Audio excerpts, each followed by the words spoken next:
Well, our topic for today is momentum, and momentum, again, is related to velocity. If you have played any kind of a sport, especially one that is considered a contact sport, you already have a lot of knowledge about momentum, even though you may not have known what it was called.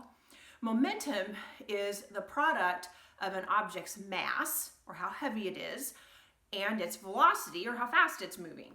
And so if you think about American football is what comes to mind for us, because we live in an area in the United States where football is very, very popular, American football. Now, I'm not talking about soccer, I'm talking about American football. And so if you've ever watched American football, you know that the guys on the line are the biggest, bulkiest, strongest guys that they can possibly find. And they're the ones that are on the line protecting the quarterback so that nobody else can get through and try and sack him and take the ball. And so that mass is going to prevent people from trying to get through. But velocity is also really important. You are probably aware that if you just are walking along and you kind of bump into somebody, it's usually not a big deal. But if you're charging full force and you run into somebody, that hurts. And so your velocity, you're the same person, but whether you're walking or whether you're running full force, that's going to affect how hard you hit. And so that's what we're talking about when we talk about momentum. We're talking about both how much mass something has and how much velocity moving forward that this thing has as well. I still remember when, again, one of my kids was playing soccer. Our kids were really big into soccer. And this one son of mine was a very, very big boy.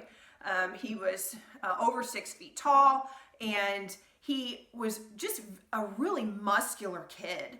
And there was a little bitty tiny player on the other team. And so my son is coming down the field this way, and the parents are on the sidelines, are yelling and screaming. Well, this little bitty player's parents said, go up and take the ball away from him, because he had the ball. He was charging down the field. They said, go take the ball away from him. And this little bitty player goes, I'm not going up to him. He's like a brick wall. Well, actually, he was worse than a brick wall, because not only was he big, he was coming straight at the other player. He was coming straight at him with a lot of momentum. And so they were aware that a collision with him was not going to come off well. In fact, it wasn't unusual. In fact, a lot of my boys are just really big to see them coming down the field with the ball, and smaller players would just come up and they just kind of bounce off of them because they're so big that they can't really be affected by the momentum that the other players had, because they had so much. So let's look at some examples here where we're calculating some momentum and trying to see the effect that both mass and velocity are going to have on that. I'm going to use the same information in the example that you read. I tend to do this just because I know sometimes it's hard to read something in a book and understand exactly what they're trying to get you to see from that example when it's all in print. So if you completely understood example 11-6, you may not want to watch the rest of the video, but I am going to go through and explain it and hopefully point out a couple of the little things that maybe you missed in the problem. Okay, so we have a car and a truck and a plane in this problem. And so for each one of these, we are asked to calculate the momentum. Now, momentum is symbolized by a P. I don't know why they used a P. Maybe because they were already using an M for mass, so they just pulled another letter out. I'm not sure why they picked a P, but they did. Okay, so P momentum equals the mass times the velocity. And so remember that velocity is a vector quantity, so momentum is also going to be a vector quantity as well. If you're ever asked to solve a momentum problem and they don't give you a direction with the velocity, you don't need to worry about that within the context of the larger problem. Okay, so if I start out with my car, mass is 1,272 kilograms, velocity is 29 meters per second to the east.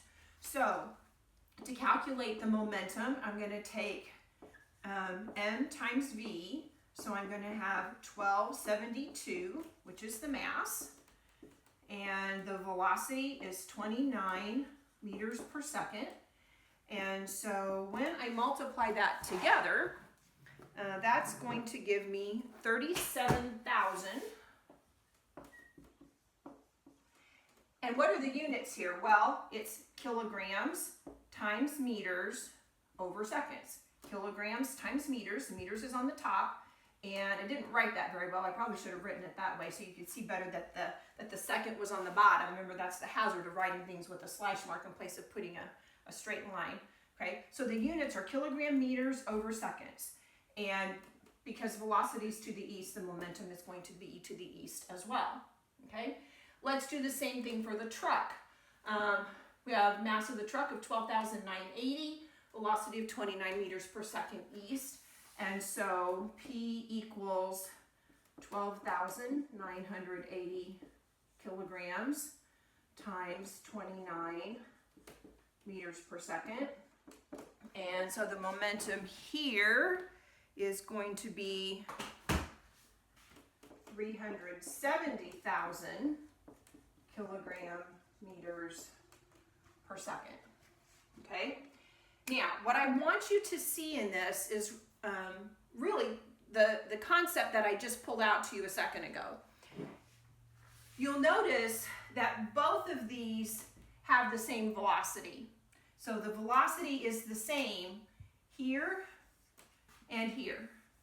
Okay, but you also see that because this one has a much larger mass, the momentum is much greater. And so if you're driving in a car and you're going to have a head-on collision, which one would you rather run into? Well, I think just by it's just natural that we know we'd much rather hit a car than we would to hit a pickup truck, just because this thing is so massive. And the reason behind that is because the truck has so much more momentum than the car does. Even if they're traveling at the same speed, the truck has much more momentum just because it is so much heavier, has so much more mass. Okay? So now let's look at the plane.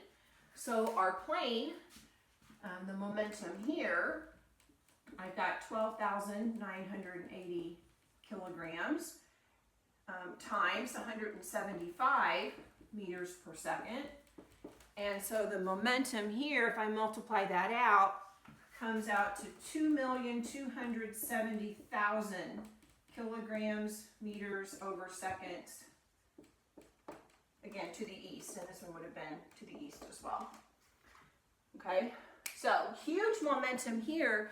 But again, I want to point out that for both of these, for both the truck and the plane, the mass is the same. The velocities are different though. The velocity of the plane is much higher, so that means that the momentum is much higher. So again, this was the example I gave you before, where if you're walking and you run into someone, or if you're charging full speed and you run into someone, which hurts worse? Well, it's when you're running full speed and it hurts worse. Again, because that speed or that velocity is going to give you more momentum. So momentum is equally dependent on both the mass and the velocity, as you can see in these examples. Here, the truck has a higher mass, and so its momentum is greater, but here, even though the masses are the same, the plane has the higher velocity, so its momentum is greater. So you will have a couple of examples, problems to work today where you are going to be calculating some momentum.